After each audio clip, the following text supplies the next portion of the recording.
Astaghfirullah. Bismillahirrahmanirrahim.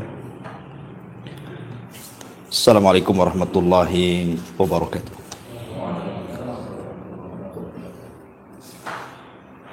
Alhamdulillah wassalatu wassalamu ala rasulillah wa ala alihi wa sahbihi wa mawalah wa la hawla wa la quwata illa billahi wa ba'du. Alhamdulillah, segala puja dan puji hanya milik Allah subhanahu wa ta'ala. Salawat serta salam kita hadiahkan kepada Rasul kita Nabi besar Muhammad sallallahu alaihi wasallam. Baik, kita lanjutkan kajian kita. Masih membahas tafsir dari surah Al-A'la dan kita masuk pada ayat kedua dan seterusnya. A'udzubillahi minasyaitonirrajim. Bismillahirrahmanirrahim. Sabbihisma rabbikal a'la alladzi khalaqa fasawwa walladzi qaddara fahada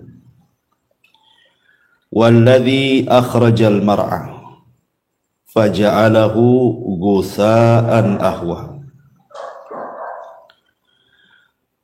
Sucikanlah nama Tuhanmu yang maha tinggi,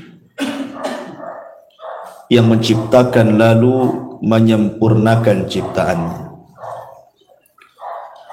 yang menentukan kadar masing-masing dan memberikan petunjuknya, yang menumbuhkan rerumputan lalu dijadikannya rerumputan itu kering sehingga menjadi kehitam-hitaman. Baik. Di sini Allah Subhanahu wa taala setelah menyebutkan ayat pertama seruan untuk mensucikan nama Tuhannya yang maha tinggi, maka Allah katakan alladzi khalaqa fasawwa. Dialah yang khalaqa, menciptakan segala sesuatu, fasawwa, dan menyempurnakan ciptaannya. Kalimat khalaqa fasawwa ini selalu diulang-ulang. Allah Subhanahu wa taala kalau menyebut khalaqa, menciptakan, maka kalimat setelahnya biasanya fasawwa, menyempurnakan. Contoh umpamanya Allah Subhanahu wa taala mengatakan inni khaliqun basharan minatin fa idza sawaituhu wa nafakhtu fihi min ruhi faqa'u lahu sajidin. Sesungguhnya aku menciptakan manusia dari tanah, maksudnya Adam.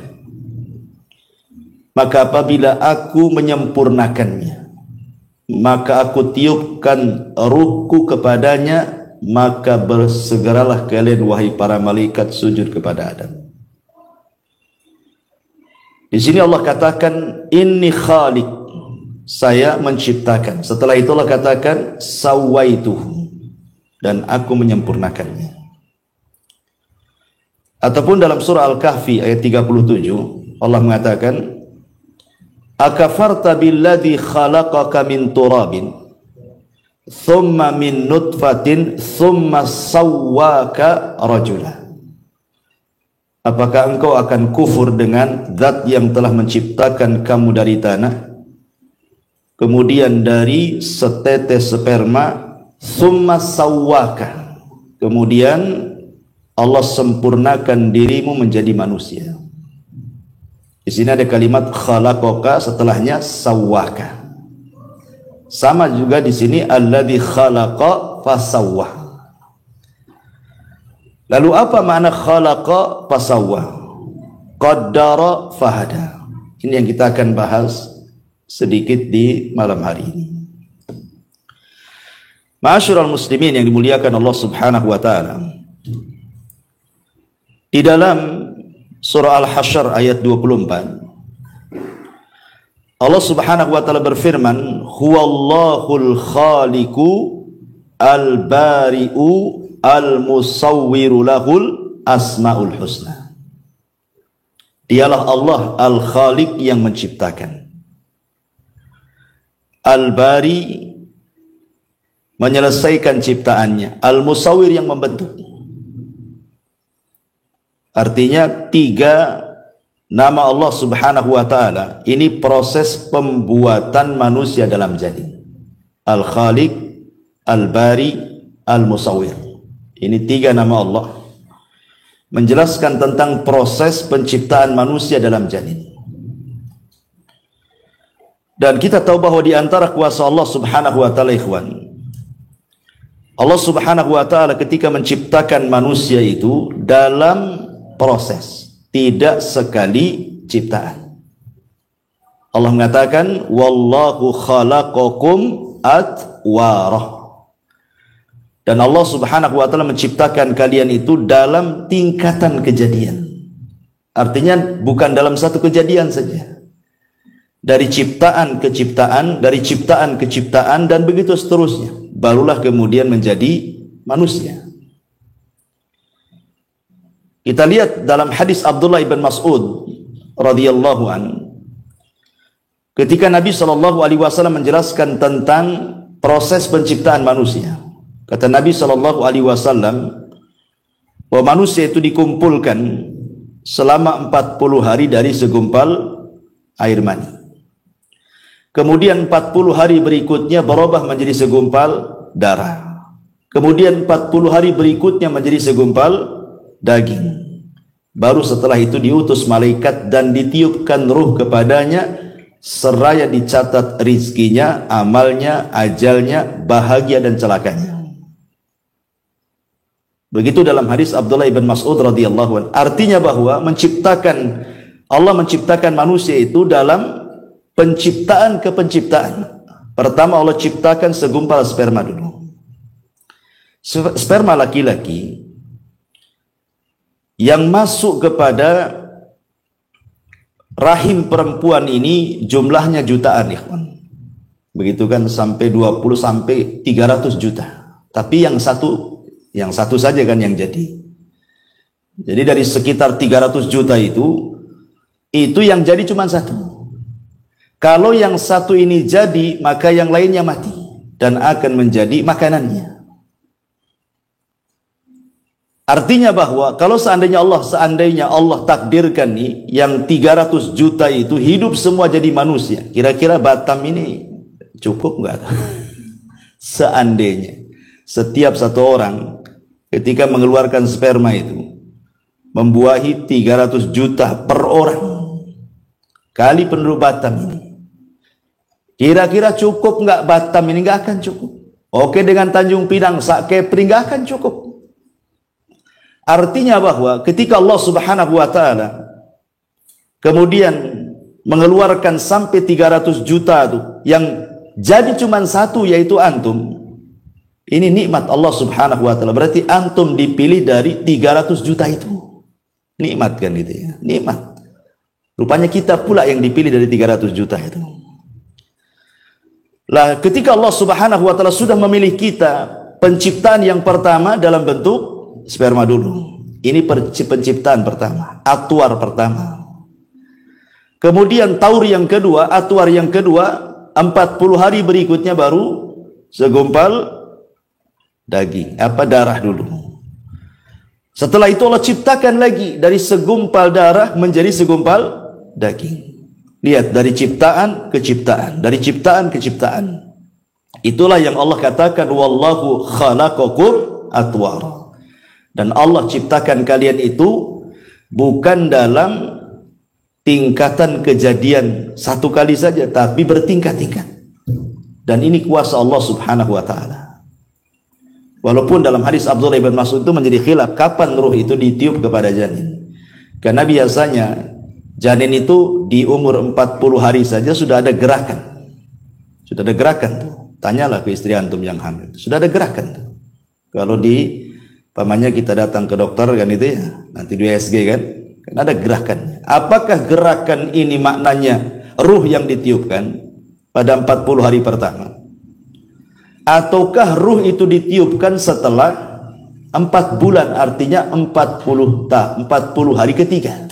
40 hari kan gitu ya. Kalau digenapkan menjadi 4 bulan.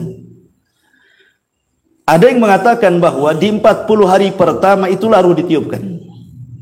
Karena ada tajrubah. Buktinya ada gerakan di situ. Berarti hidup. Karena itu. Kalau hidup berarti ada ruhnya.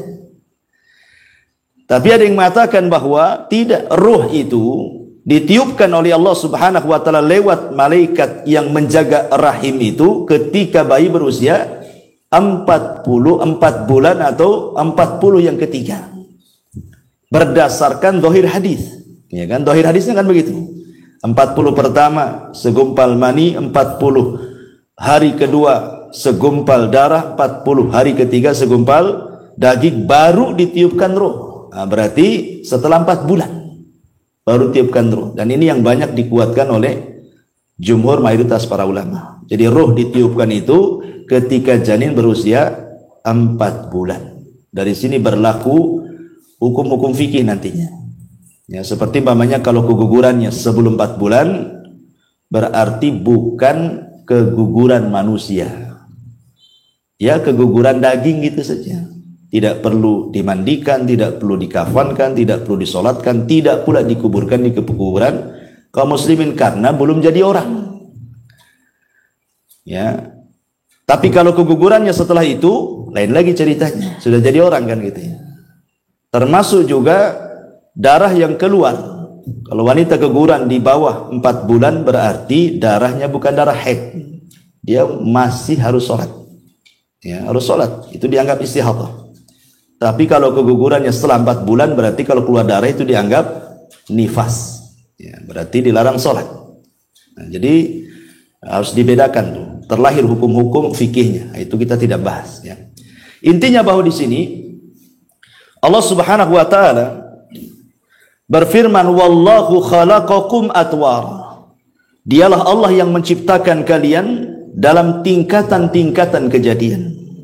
Dari segumpal sperma menjadi segumpal darah, dari segumpal darah menjadi segumpal daging, barulah terbentuk manusia.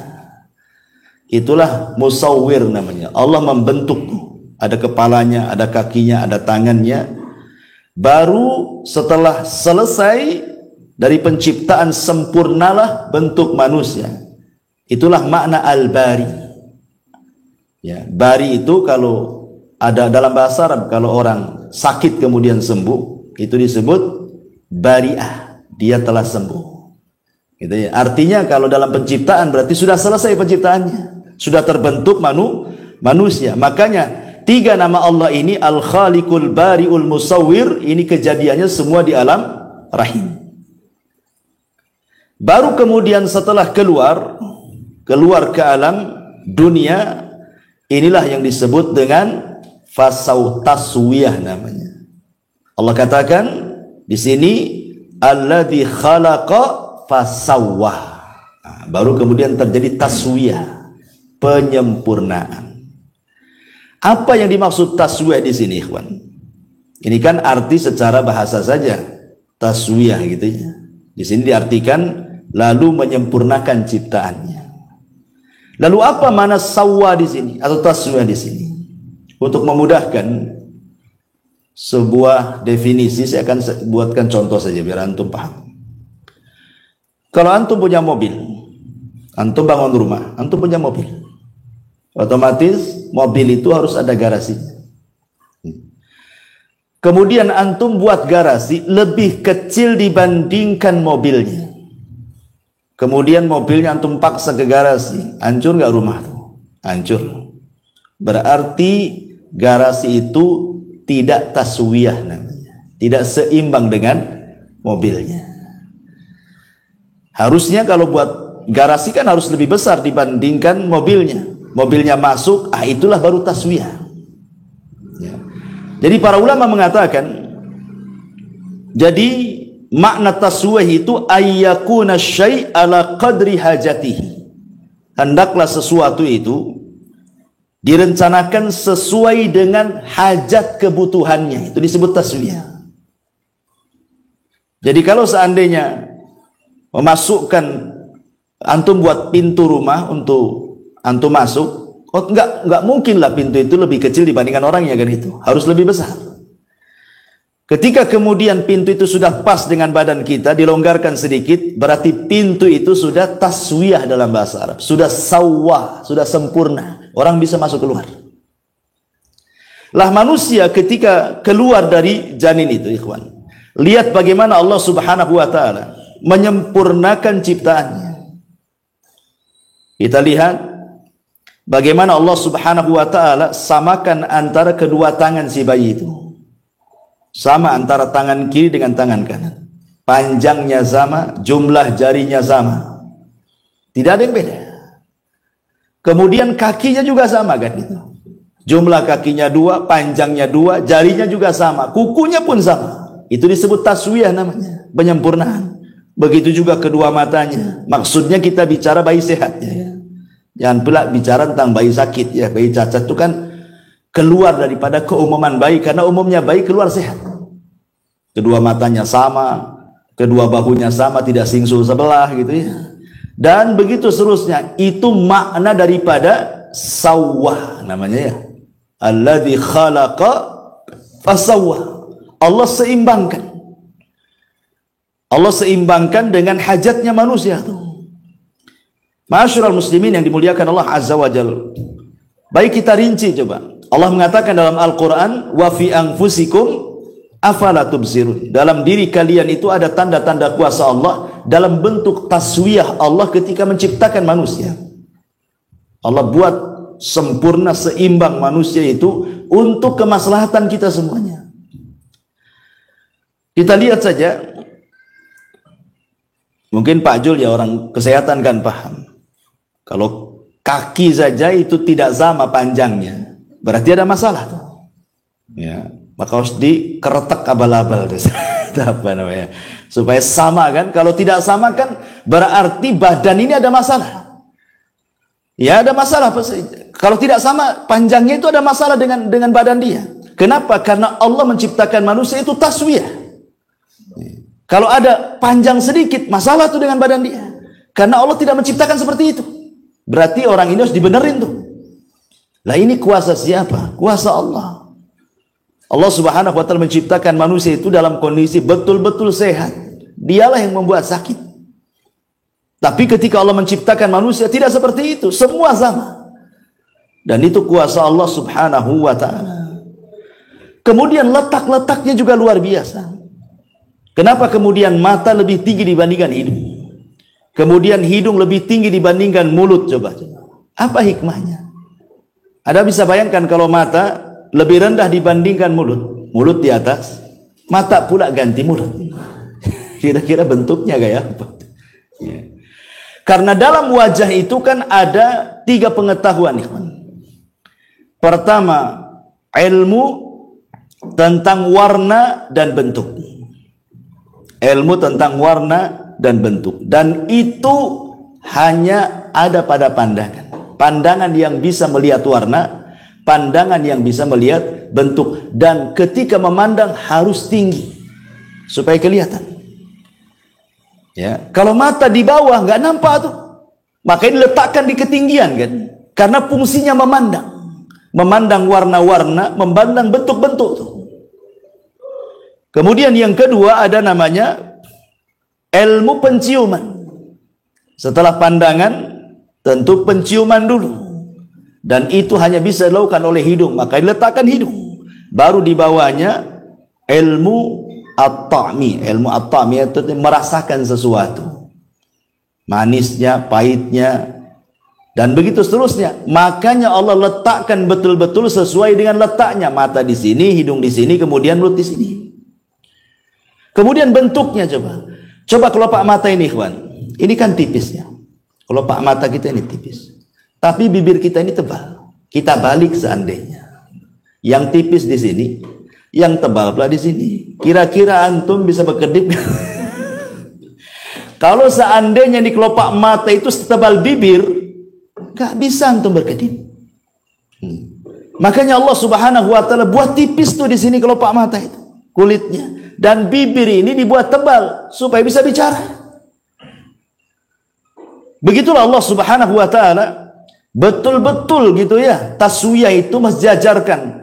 Termasuk juga gigi kan, gerham sebelah kiri, gerham sebelah kanan, atas bawah, betul-betul seimbang.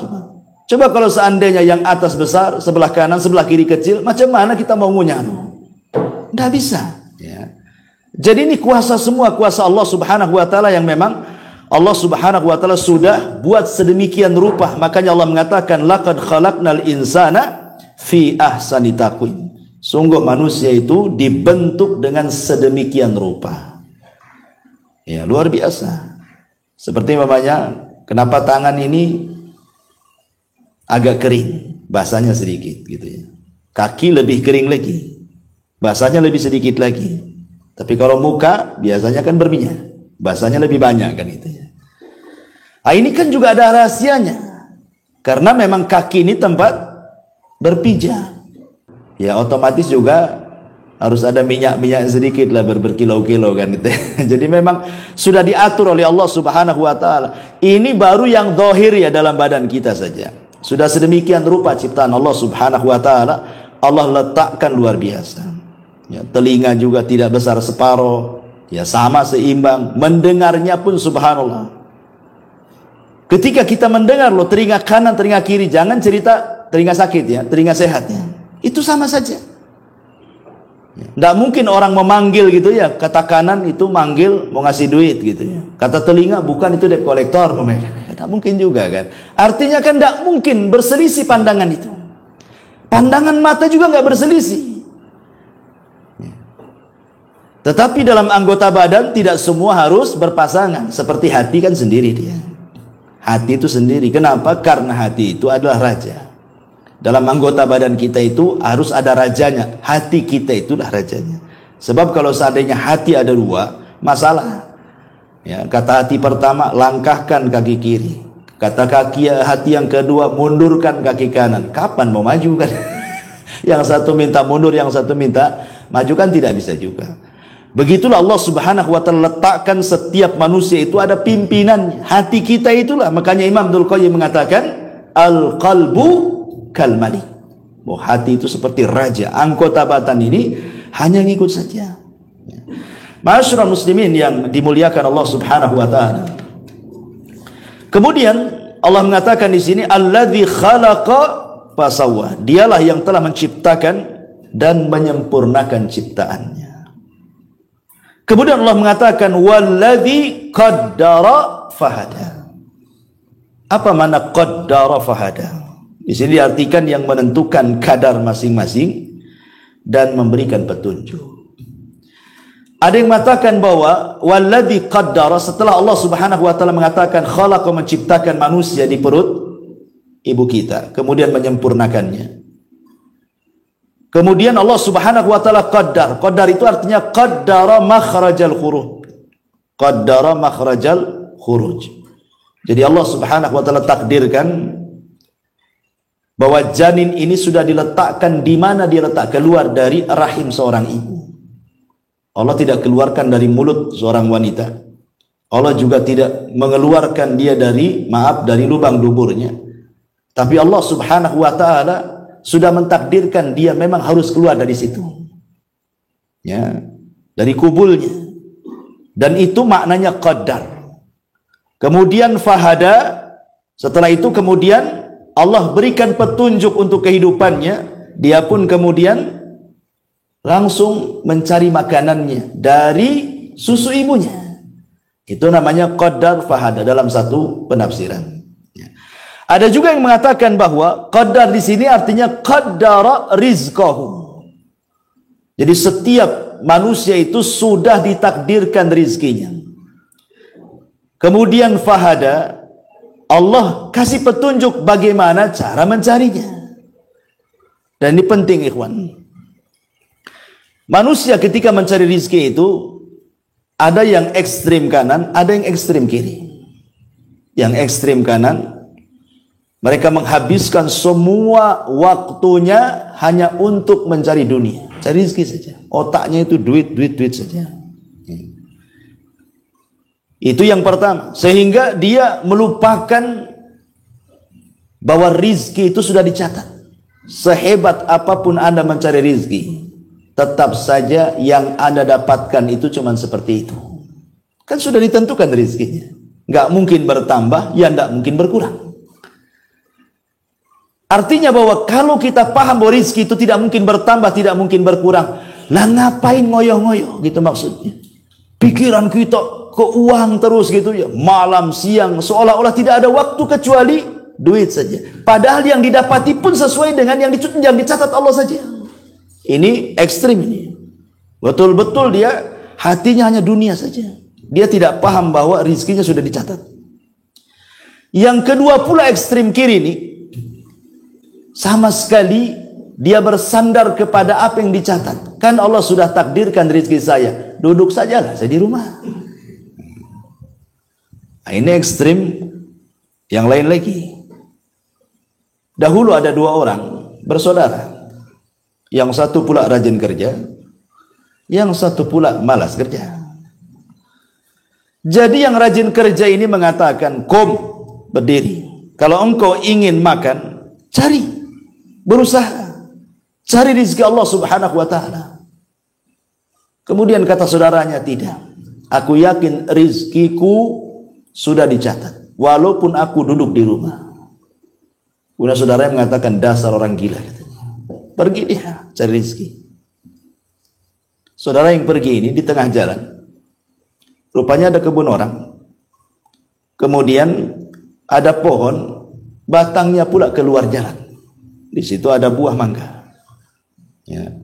Jatuhlah buah mangga itu. Kemudian diambil dia. Halal apa haram? Ini kan sudah di luar kebun nih, udah ke jalan kan itu. Intinya diambil lah, jangan cerita halal dulu, haram dulu. Diambil. Kemudian ketika mau dimakan, teringat pula saudaranya. Dasar orang gila katanya. Ya. Akhirnya dia terpikir, balik lagi dia. Kemudian dilempar mangga itu, makan. Tapi setelah itu berdiri cari kau uang supaya kau bisa makan.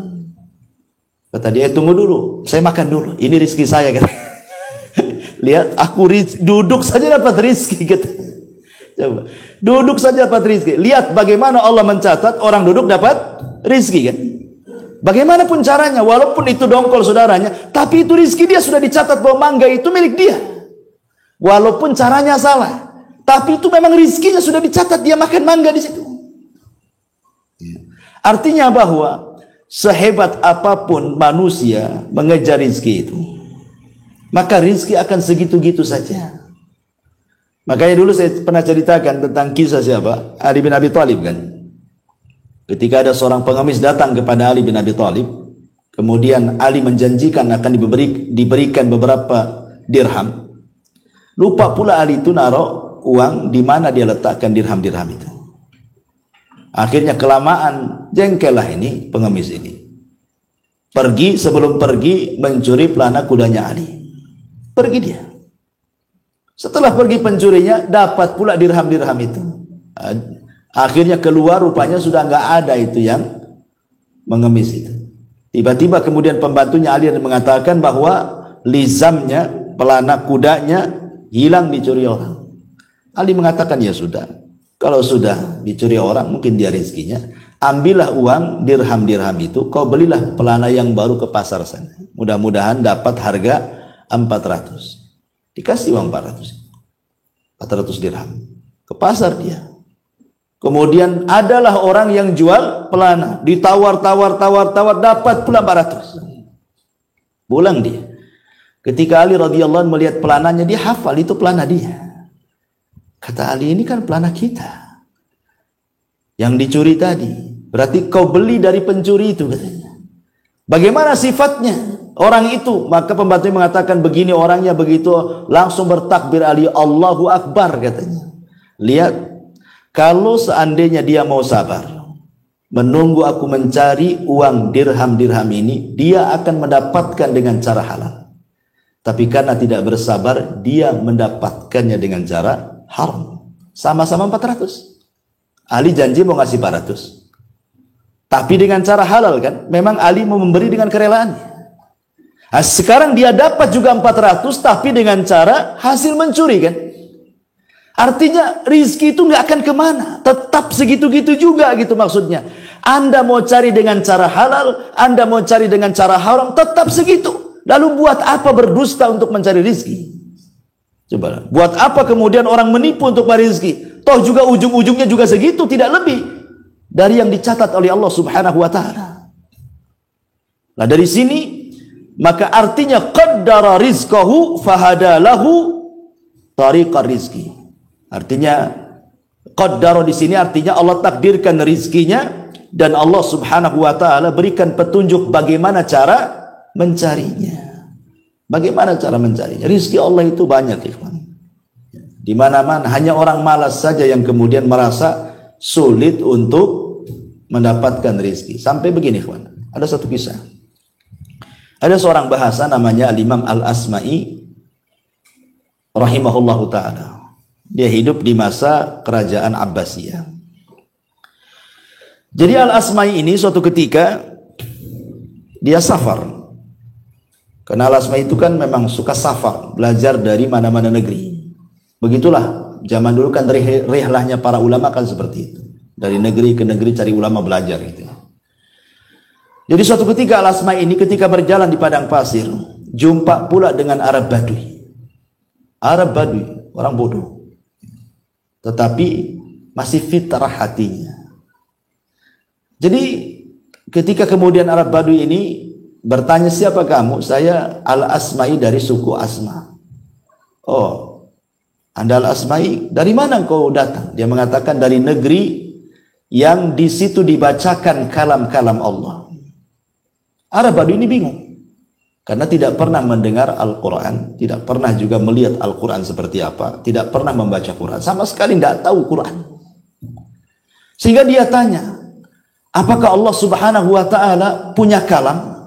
Ya, punya firman yang dibaca manusia? Kata Asma'i, ya. Inilah Al-Quran. Ini semua firman yang dibaca kita, ini firman Allah Subhanahu wa Ta'ala. Jadi Arab Badui ini takjub. Kok ada firman-firman Allah yang dibaca manusia begitu ya? Jadi kata Arab Badui ini, kalau begitu bacakan untukku satu firman Allah, biar aku senantiasa membacanya. Akhirnya Al-Asma'i membacakan surah Ad-Dhariyat, Ad-Dhariyati, Darwa dan begitu seterusnya. Sampai kepada ayat wa fis sama'i rizqukum wa ma tu'adun. Dan di langit terdapat rizki kalian dan apa yang dijanjikan Allah kepadamu. Ketika kemudian si Arab Badui ini mendengar kalimat wa fis sama'i rizqukum, dan di langit ada rizki kalian dan apa yang dijanjikan Allah kepada kalian, kata Arab Badui, hasbuk, cukup. Tiba-tiba kemudian dia ambil pedangnya, kemudian unta yang ditungganginya langsung disembeli, kemudian dipotong-potong, dikuliti, kemudian dia minta kepada Asma'i, tolong bagi-bagikan daging dan tulang-tulang ini kepada fuqara wal masakin, bantu saya, katanya. Langsung kemudian dibagi-bagikan kepada orang yang lalang itu.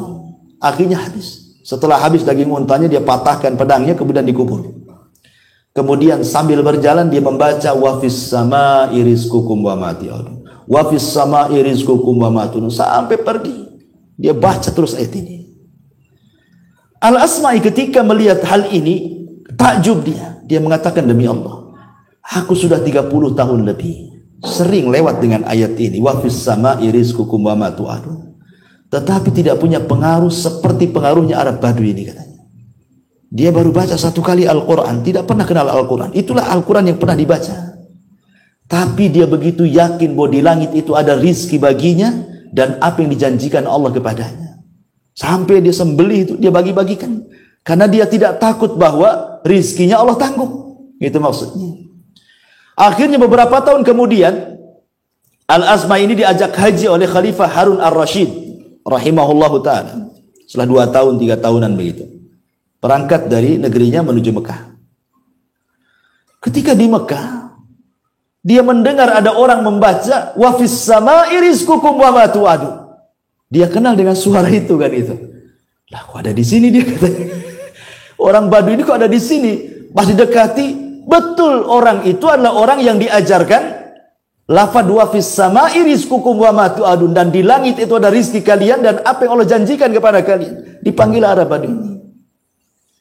Kemudian Arab Badui ini senang karena berjumpa dengan Al-Asma'i dan dia mengatakan, ya Asma'i, laqad wajadna ma wa'adana rabbuna. Ya Asma'i, yang dijanjikan Arab kami semua sudah aku rasakan. Semua yang dijanjikan Allah wa fis sama'i rizqukum itu betul-betul terjadi katanya. Kemudian dia mengatakan, ya Asma'i, kalau bisa berikan satu ayat lagi untukku katanya, biar aku amalkan. Akhirnya Al-Asma'i melanjutkan ayatnya. Ayat daripada wa fis sama'i rizqukum wa ma tu'adun, apa bunyinya? Fa wa rabbis sama'i wal ardi innahu lahaqqun mithla ma annakum tantiqun. Maka demi Tuhan langit dan bumi, sungguh apa yang dijanjikan itu pasti terjadi seperti yang kalian ucapkan. Tiba-tiba kemudian Arab Badui ini kaget, ya, dan mengatakan, ya Asma'i, siapa yang membuat Allah murka sehingga dia harus bersumpah katanya? Aku yakin nggak perlu bersumpah dia. Kan lafadznya gini, seolah-olah Allah itu tidak yakin dengan yang diucapkan. Itu pemahaman Arab Badui. Ketika dia mengatakan wa fis sama'i rizqukum wa ma tu'adun, dan di langit itu ada rezeki kalian apa yang dijanjikan kepada kalian, tiba-tiba Allah menekan dengan sumpah, maka demi Tuhan langit dan bumi, sungguh apa yang dijanjikan itu pasti terjadi seperti apa yang kau ucapkan.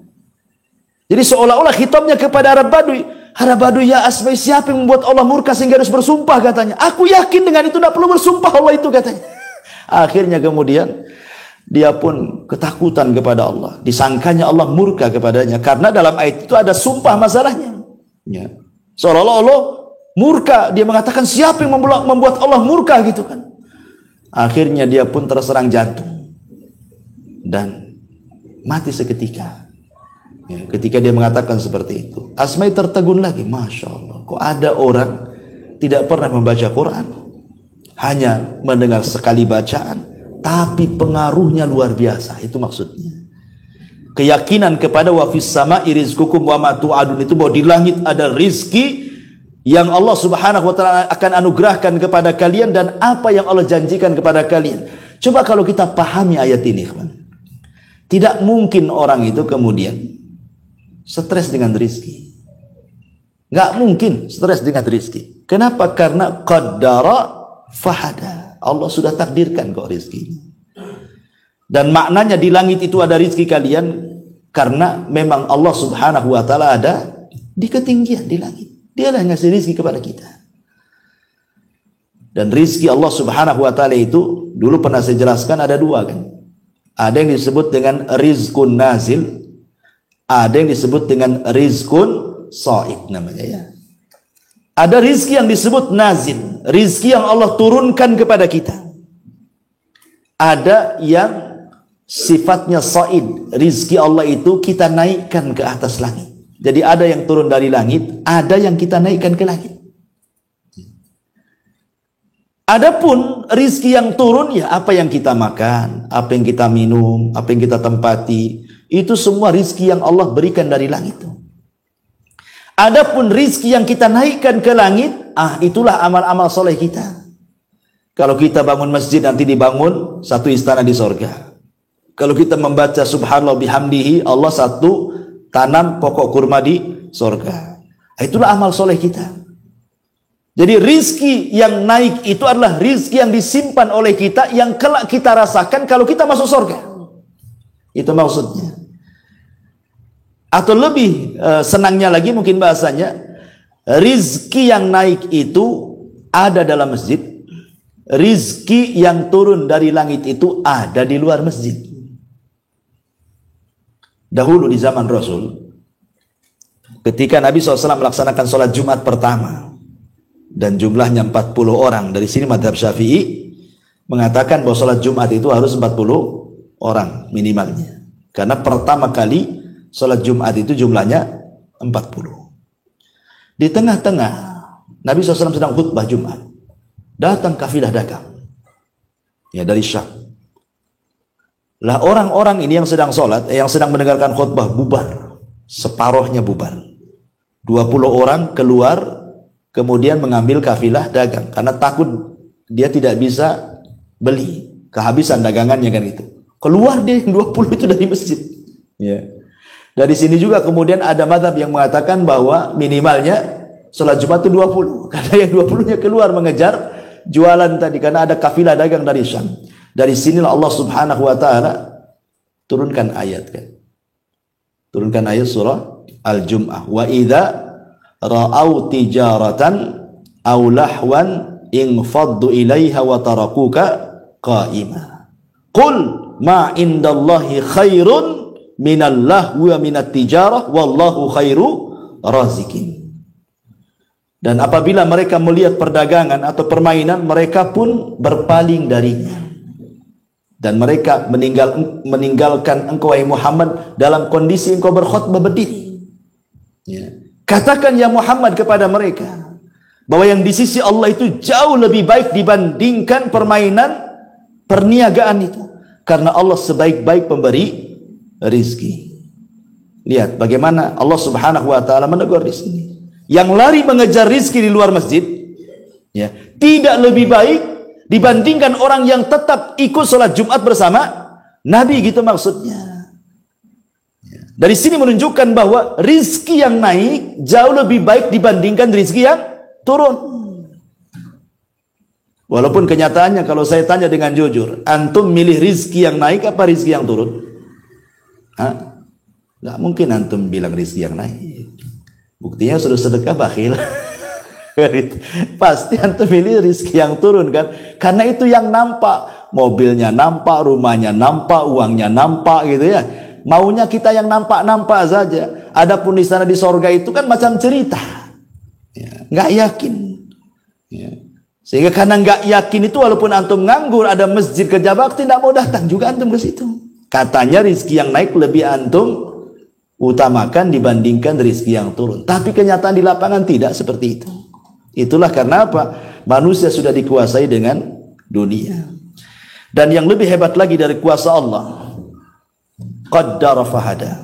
Allah Subhanahu wa taala sudah mentakdirkan rizki dan memberikan petunjuk untuk mencari rizkinya. Ingat bahwa semua yang ada di langit, semua yang ada di bumi, kiri, kanan, atas, bawah, itu rizki bagi manusia secara umum. Kenapa Allah menciptakan langit? Untuk siapa? Untuk kita. Kenapa Allah ciptakan bumi? Untuk siapa? Untuk kita. Makanya Allah Subhanahu wa taala mengatakan, alladzi ja'ala lakumul arda firasya. Dialah yang telah menjadikan bumi terhampar untuk siapa? Untuk kalian. Itu rizki. Bumi terhampar, kita bisa berjalan di bumi. Itu rizki itu. Kemudian was-sama'i binaan, was-sama'a binaan, dan Allah jadikan langit sebagai bangunan, atap bagi kita, naungan bagi kita. Itu rizki juga. Kemudian wa anzala minas sama'i ma'an, Allah turunkan dari langit air, air rizki juga. Kan gitu ya.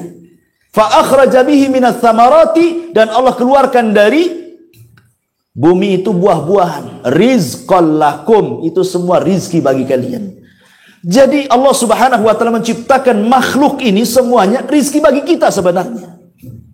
Kalau seandainya ayam bisa bicara, pasti ayam akan ngomong, aku ini diciptakan untuk kau makan. Kalau seandainya kambing, sapi itu bisa bicara, maka mereka akan mengatakan seperti itu. Aku diciptakan itu untuk kalian makan sebenarnya. Kalau seandainya jeruk, durian, apalah namanya, buah-buahan, rambutannya, kesemaknya, salaknya bisa bicara, pasti mereka akan mengatakan, aku ditumbuhkan Allah untuk kalian makan. Tapi kan mereka tidak bicara. Tapi itu kenyataannya kan seperti itu. Artinya bahwa manusia itu betul-betul dimuliakan oleh Allah Subhanahu wa taala, sampai seisi langit dan bumi itu sebenarnya untuk manusia. Saking mulianya manusia. Luar biasa itu ya. Taib asyrul muslimin yang dimuliakan kembali. Kemudian penafsiran yang berikutnya, qaddara fahada. Allah tentukan rizkinya, kemudian Allah berikan petunjuknya bagaimana cara mencari rizkinya. Terkadang ikhwan, ada makhluk yang Allah ciptakan, itu madarat bagi manusia. Contoh, Allah menciptakan tikus, itu madarat bagi manusia. Tapi setelah itu Allah ciptakan kucing, maka tikus menjadi ketakutan dengan kucing kan gitu. Jadi saling takut-takutan tuh. Manusia takut sama tikus, tikus pula takut sama kucing. Ya. Artinya bahwa rizki kita diambil tikus. Tikus sendiri rizkinya kucing. Itulah qaddara fahada ya. Kadang-kadang Allah ciptakan ini untuk menjadi rizki ini pula menjadi rizki orang lain. Itu juga makna qaddara fahada. Bahkan yang luar biasa, kita lihat bahwa ada ulatnya. Ulat itu makan dedaunan, tapi kemudian menghasilkan sutra. Ada juga tawon umpamanya, dia makan sembarang dari dedaunan bunga-bunga, tiba-tiba menghasilkan madu. Yang anehnya adalah bahwa tidak ada satu binatang yang bisa menggantikan posisi binatang yang lain. Semut disuruh mengeluarkan sutra tidak bisa, karena itu bukan pekerjaannya. Ya. Antum cari lalat, dikasih gula pun tidak akan keluar madu. Kan gitu ya. Artinya Allah sudah tentukan kadar rizkinya itu. Ya. Bahwa sebuah kaum ditentukan rizkinya dan tidak bisa dipindahkan ke kaum yang lainnya. Tidak bisa. Makanan juga begitu. Ada hewan tuh besar, seperti mamanya kambing, sapi, dikasih makan daging dia tak mau, karena itu bukan rizki dia. Yang maunya dia makan rumput saja.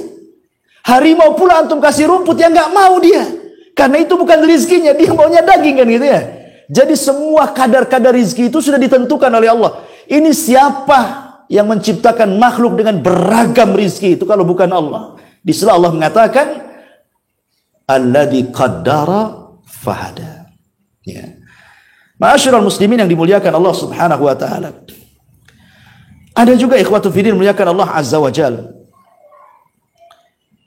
Ada beberapa penyakit yang terkadang Allah takdirkan kepada seorang hamba. Ternyata di balik penyakit itu Allah takdirkan mampu mengobati penyakit yang lainnya. Allah turunkan penyakit, tapi justru penyakit ini dalam rangka untuk membunuh penyakit yang jauh lebih besar sebenarnya. Nah, contohnya apa nih Pak Jun? Contohnya bersin. Itu kan penyakit juga bersin itu. Tapi katanya bisa membersihkan lubang hidung dan kuman-kuman katanya. Yang lebih bahaya dibandingkan bersin itu sendiri. Bahkan sebagian batuk katanya, menurut ahli kesehatan itu, sebagian batuk, tidak semua ya, bukan batuk penyakit. Sebagian batuk itu kan influenza kan penyakit. Tapi rupanya itu pula kemudian untuk membunuh bakteri-bakteri yang ada di paru-paru juga, yang lebih ganas kalau seandainya terjadi. Ya. Atau mungkin debu lah. Kan kita lihat ada debu itu. Ya. Antum tidak tahu dalam penelitian debu itu, dia membunuh kuman-kuman di udara, yang kalau seandainya kuman itu terkena manusia, itu menjadi penyakit yang sangat ganas sekali. Dibunuh oleh debu itu. Jadi begitulah Allah Subhanahu wa taala mengatur takdir-takdir manusia itu, kadar-kadar manusia itu, sampai Allah ciptakan penyakit, bukan dilihat penyakitnya, justru dengan datang penyakit ini justru mengobati penyakit yang lebih besar gitu ya. Ya, karena sudah ditakdirkan dia seperti itu. Qaddara fahada. Ya.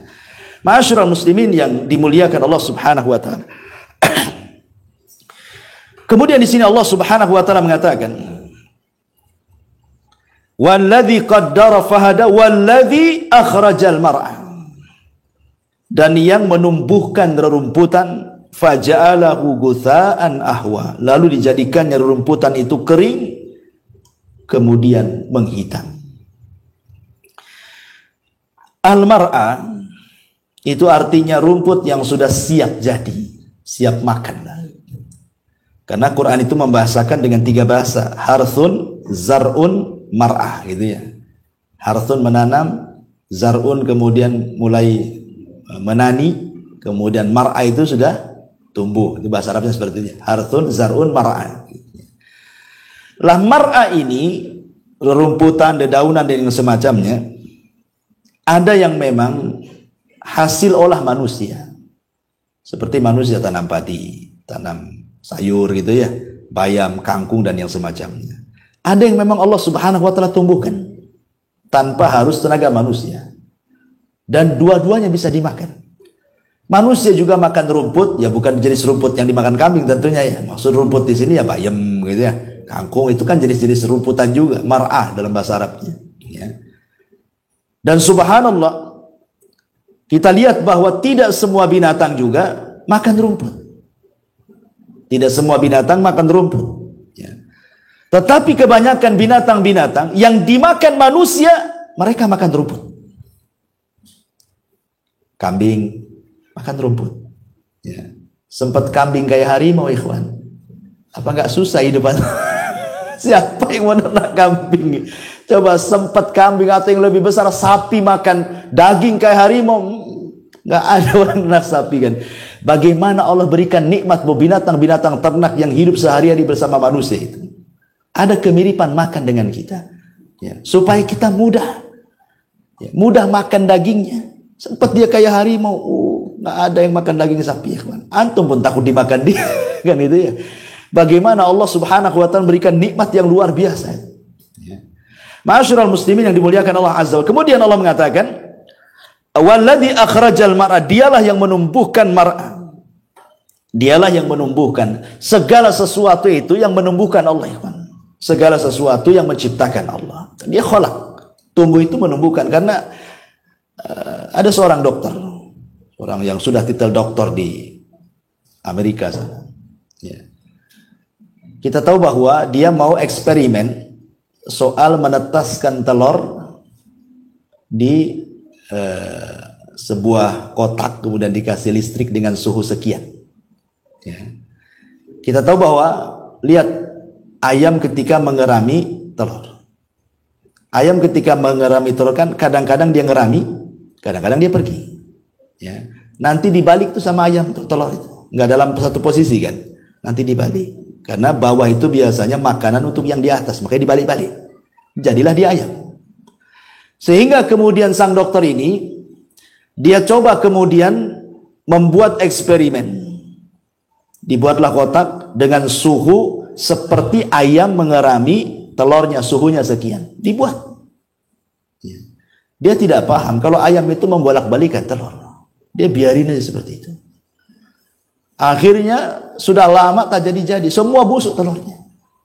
Semua busuk telurnya. Coba. Siapa yang ngajari ayam mengerami sehingga tidak ada yang mati? Semua netes. Ini dokter belajar. Dia sekolah namanya titelnya dokter. Artinya kan dari SD, SMP, SMA, S1, S2 dokter kan begitu kan. Dia tidak bisa menetaskan telur. Ayam tidak belajar SD, SMP, SMA. Tidak ada. Ya. Dokter ini lupa bahwa walladzi qaddara fahada walladzi akhrajal mar'ah. Itu dia lupa di situ. Bahwa yang menakdirkan, yang menciptakan, yang menumbuhkan itu Allah. Ya. Makanya ayam tidak belajar pun bisa dia menetaskan anak-anaknya walaupun dia tidak punya ilmu menurut ilmu manusia. Nah, itu yang harus dipahami. Bahwa walladzi akhrajal mar'a, yang dialah Allah yang mengeluarkan, yang menumbuhkan, yang menciptakan tumbuh-tumbuhan, rerumputan dan segala jenis pepohonan yang ada di bumi. Kita harus pahami dan sebagai bentuk tauhid rububiyah kita kepada Allah Azza wa Jalla. Faja'alahu gutsa'an ahwa. Lalu dijadikannya rumput-rumput itu kering kehitam-hitaman. Maknanya kita disuruh belajar kepada rumputan. Manusia itu kurang lebih dengan rerumputan, dengan padi juga. Awalnya lemah dan diakhiri dengan kelemahan, gitu maksudnya ya. Lihat, padi itu lemah ketika kecil, diinjak mati. Tapi kalau sudah besar, sudah berbuah kan gitu kan. Walaupun diinjak agak mereng begitu, tetap saja dia tumbuh ke sana. Cuman nggak tegak saja kan itu, agak kuat ya. Tapi nanti kalau sudah panen, mulai menguning, kemudian menghitam, sudah rapuh, diterpa angin, terbang semuanya. Begitulah manusia. Diciptakan dalam posisi lemah, diakhiri dengan lemah. Tapi lemah pertama dicintai, lemah kedua dibenci. Kan itu ya. Kalau masih bayi lemah, orang diciumnya, digendongnya gitu ya, dinyanyiinnya. Coba kalau sudah tua lemahnya, yang ada didoakan kapan matinya kan. Itu sama-sama lemah tapi beda pelakuannya tuh. Ya. Intinya di sini bahwa di sini ada pelajaran faja'alahu gutsa'an ahwa, bahwa kehidupan rerumputan juga dijadikan pelajaran bahwa semua makhluk itu ada batas umurnya. Semua makhluk ada batas umurnya, apalagi manusia. Nabi SAW mengatakan a'maru ummati baina sittina wa sab'in, bahwa umur usia umatku itu antara 60 sampai 70 tahun saja, sedikit yang melewati itu. Wallahu a'lam bishawab. Ini saja yang bisa sampaikan karena ada tamu juga ini. Ada bincang, antum jangan pulang dulu. Tapi subhanaka wa bihamdika asyhadu an la ilaha illa anta astaghfiruka wa atubu ilaik. Allah taala. Assalamualaikum warahmatullahi wabarakatuh.